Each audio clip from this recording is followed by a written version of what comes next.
Iranians allowed celebrating the nuclear deal, albeit for 3 months only. Thousands of jubilant dancing and singing Iranians took to the streets last week to celebrate news of an agreement on Iran's nuclear program. The nation's reaction to the deal was summarized in one young Iranian girl's emotion when she told a foreign reporter, "Now we will be able to live normally like the rest of the world." Obsessed with a largely secret nuclear program that has cost the Iranians hundreds of millions of dollars, bankrupted the country's economy, and kept Iran isolated from the rest of the world, the Islamic Republic regime has indeed denied the nation to live normally like the rest of the world. Not just for its nuclear ambitions, but more for its medieval look at the notion of human life itself. People in the West may tend to have a narrow view of Iran, given the many depressing news that comes out of the country from its medieval political system. But Iranian people's national pride and love of freedom and peaceful coexistence with the rest of the world have not withered under the theocratic regime of the mullahs.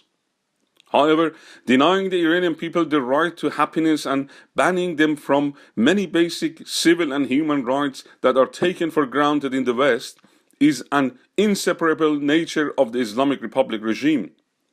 Its founder, Ayatollah Khomeini, had once very clearly said that the Islamic Republic's legitimacy and continuation is secured by instigating grief and crying of people. While the regime's repressive policies do not distinguish between Iranians of different historic, religious, and ethnic backgrounds, the country's heroic women and artists have borne the brunt of them. The regime's blind hatred of Western cultural values and individual liberties interpret any association of men and women in public as corruption and promiscuity. The world public was shocked to learn how in last November British Iranian woman Gonche Qavami was sentenced to 1 year in jail after she and others demanded that women be allowed to watch a volleyball match between Iran and Italy at Tehran's Azadi Stadium. She was pardoned last week after almost a year in custody under inhumane conditions, but cannot leave Iran until 2017. Earlier, the regime's disdain of happiness under the guise of protecting religious values had already been condemned across the world when 6 Iranian young people, women and men, who had videotaped their dancing to Pharrell Williams' Happy Song were rounded up by Revolutionary Guard agents and sentenced to suspended jail terms and lashes for sharing their unhappiness with the rest of the world through the social media. Since the Islamic Revolution of 1979, Iranian women have been banned from singing.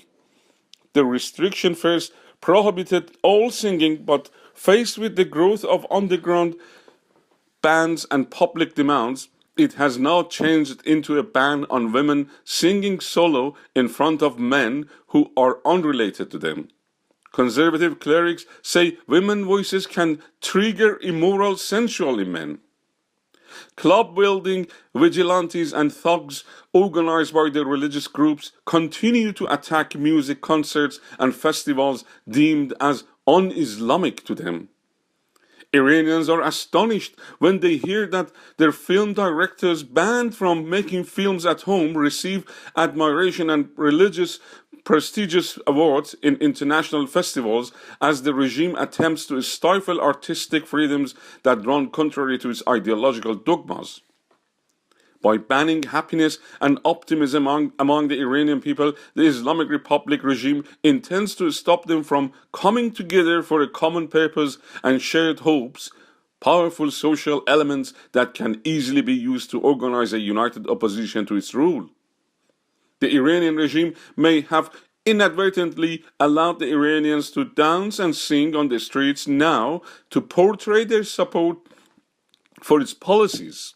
However, only once all the dust settles over the devastating issue of its nuclear program, one can say for sure if the regime ever believes in respecting the rights of the Iranian people to be able to live normally like the rest of the world. Behruz Behbudi.